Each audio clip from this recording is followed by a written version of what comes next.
Selamat datang di SMA Negeri 1 Seteluk. Perkenalkan, saya Ibu Yunita Rizkayanti. Saya mengajar pelajaran kimia di kelas 11 dan di kelas 12. Asesmen sebagai aktivitas yang menjadi kesatuan dalam proses pembelajaran. Asesmen dilakukan untuk mencari bukti ataupun dasar pertimbangan tentang ketercapaian tujuan pembelajaran. Di SMA Negeri 1 Seteluk, sebagian besar guru masih mengeluhkan hasil belajar peserta didik yang semakin hari semakin menurun. Semangat belajar yang semakin rendah, ruang guru sudah menjadi tempat curhatan para guru-guru. Proses pembelajaran yang tidak berjalan sesuai dengan perencanaan. Begitu juga dengan semangat belajar pada mata pelajaran kimia. Tidak jauh berbeda dengan mata pelajaran lainnya. Sebagian besar guru masih menganggap asesmen sebagai tahap penilaian atau penghakiman apakah peserta didik sudah menguasai materi atau tidak. Asesmen masih dianggap sebatas nilai atau angka yang mewakili kemampuan peserta didik. Indikator keberhasilan yang dicapai peserta didik ditentukan oleh guru. Apabila tidak mencapai indikator tersebut, maka peserta didik dianggap gagal. Kegiatan asesmen masih dianggap rutinitas yang menegangkan oleh peserta didik karena dianggap mempengaruhi nilai rapot. Akibatnya, peserta didik kadang rela menyontek atau berdiskusi saat ulangan. Asesmen merupakan salah satu bukti atau informasi untuk memahami proses pembelajaran yang akan, sedang, dan telah berlangsung. Asesmen sebagai laporan kemajuan dan pencapaian belajar peserta didik yang bersifat sederhana dan informatif.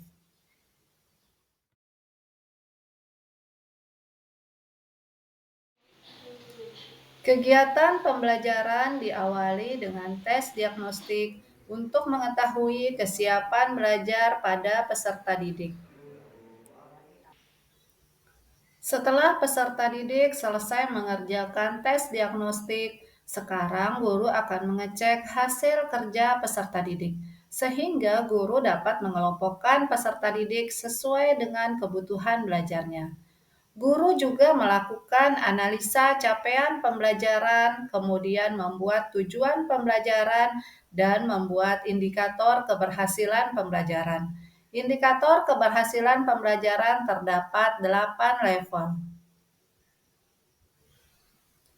Dari hasil tes diagnostik, peserta didik dikelompokkan ke dalam 3 kategori, yaitu baru berkembang, cakap, dan mahir. Untuk kategori baru berkembang, terdapat 20 orang peserta didik. Kategori cakap dan mahir masing-masing 6 orang peserta didik. Dari hasil tes diagnostik diperoleh peserta didik kategori baru berkembang terdiri dari 4 kelompok. Kategori cakap 1 kelompok dan kategori mahir 1 kelompok. Setelah menganalisa hasil tes diagnostik, ternyata masih banyak peserta didik yang belum memahami materi prasyarat. Sehingga guru membedakan level indikator keberhasilan setiap kategori sesuai dengan kesiapan belajarnya.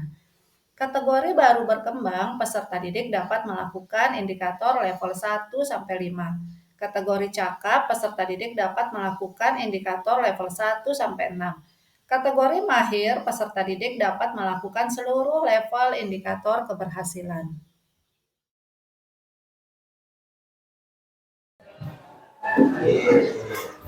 Assalamualaikum warahmatullahi wabarakatuh.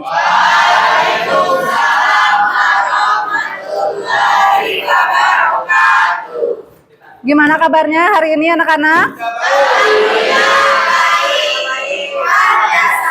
Oke, hari ini kita akan belajar lanjutan dari materi kemarin ya tentang sel volta.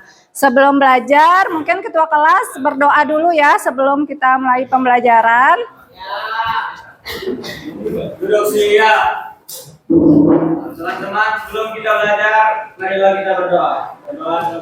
Raditya, Rio, Rian. Nah, tujuan pembelajarannya peserta didik dapat menerapkan pemahamannya terhadap konsep sel volta dalam kehidupan sehari-hari ya. Jadi seperti apa pemahaman kalian untuk diterapkan dalam kehidupan sehari-hari.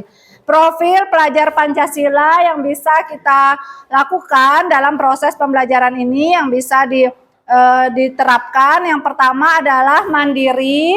Jadi anak-anak bisa belajar secara mandiri ya. Kemudian nanti bernalar kritis dan terakhir gotong royong atau kerjasama ya. Sampai sini ada pertanyaan dulu sebelum kita lanjutkan. Baik, kemarin Ibu sudah bagi kelompok sesuai dengan hasil tes awal atau tes diagnostik ya. Nah, sekarang silakan duduk bersama teman kelompoknya. Berdasarkan hasil tes diagnostik, guru menganggap perlu mengingatkan kembali atau memantapkan kembali konsep sel volta atau redoks sebagai materi prasyarat. Oh ini kelompok yang ini Husrel yang ini, sama kelompoknya Fitri.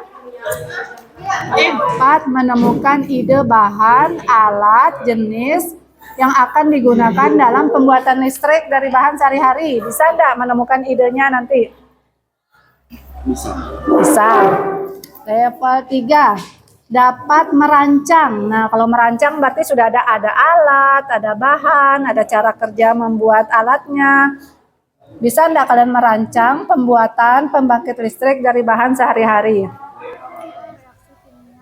Pada saat proses diskusi kelompok, guru selalu mendampingi peserta didik dalam kelompok-kelompok kecil, terutama untuk kelompok yang baru berkembang, memastikan semua peserta didik dapat terlibat aktif dalam proses pembelajaran.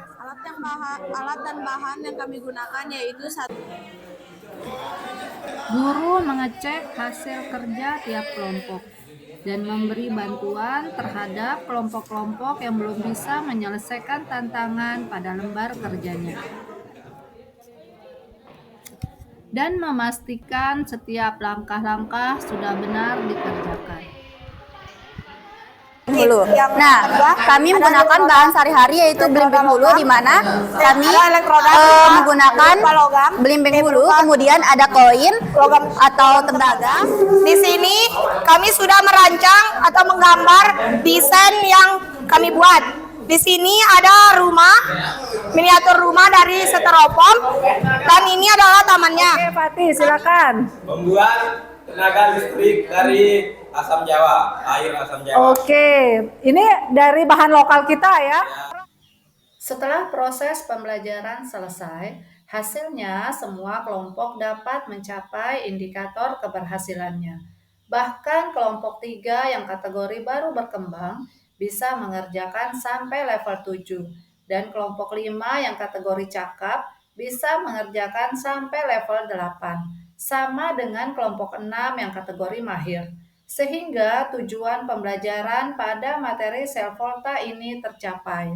Hari ini saya sangat semangat belajar karena materi volta mengajar kita bahwa air laut bisa menghasilkan energi listrik. Refleksi dari teman guru setelah melakukan diseminasi praktek baik di SMA Negeri 1 Seteluk. Guru pertama mengatakan, pemahaman yang saya peroleh dari praktek baik yang disampaikan adalah bahwa pentingnya melaksanakan asesmen diagnostik dalam menerapkan pembelajaran di awal materi baru. Karena setiap peserta didik memiliki tingkat kemampuan dan kebutuhan belajar yang berbeda-beda.